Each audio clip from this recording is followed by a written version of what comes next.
bravo to the creator, who's also the writer and also actor and everything. So we love multifaceted people. I thought it was pretty great.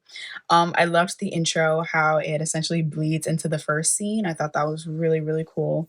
And I also just kind of like the black and whiteness of it, with the colored lightsabers adding the color to the piece. I thought that was really cool. And I think it kind of helped visually to make it very interesting as he was doing all the fight sequences, which I thought were great. I thought the sequences were choreographed very well, and it went excellent with the music, and I thought it was really, really cool.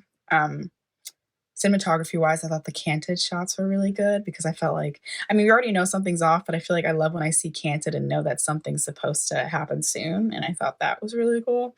And overall, I really like the special effects as well, especially with the sabers and the different gems in their hands and whatnot, and the end where the hand reaches through the eye. It's very difficult to pull off sort of action, sci-fi type concepts without the benefit of a large budget. And I thought the piece and the central players, I thought were really committed to doing the best they could with what they had. And I thought that it reflected a level of creativity that made it feel effective, especially in terms of the action choreography. It felt a lot like sort of an anime-inspired setup, and a lot of sequences that you might see from like Star Wars or something like that. But I thought it was well worked within the small space, and I thought that the two leads sort of committed to the bit in a way that made it easy to get into the idea overall. I think you use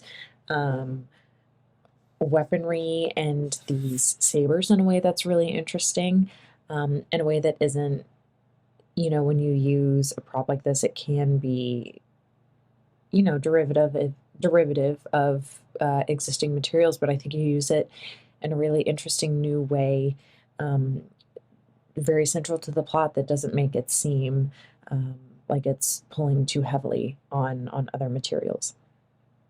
And I think you do a great job of building suspense and building on that tenseness throughout this piece. I think you do a really great job of highlighting the actors and a lot of the stunt work, and it comes out to be a really um,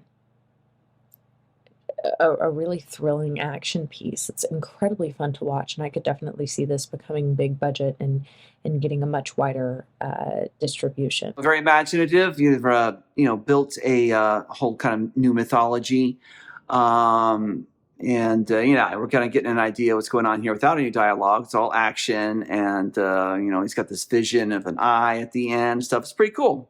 The effects and stuff are cool. The fighting's great. It's really fun and exciting. I kind of like the way we had like black and white with the color effects, and kind of gave it kind of a Sin City type of vibe. I think the grayscale with the colorful special effects is a really cool choice, and I think it makes for a really interesting visual element, especially considering an otherwise very bare bones filming approach in terms of just the actors in regular clothes. I think it's a really creative workaround for a really interesting visual experiment, and I think it works really well for the story as well. Effects were amazing, sometimes terrifying.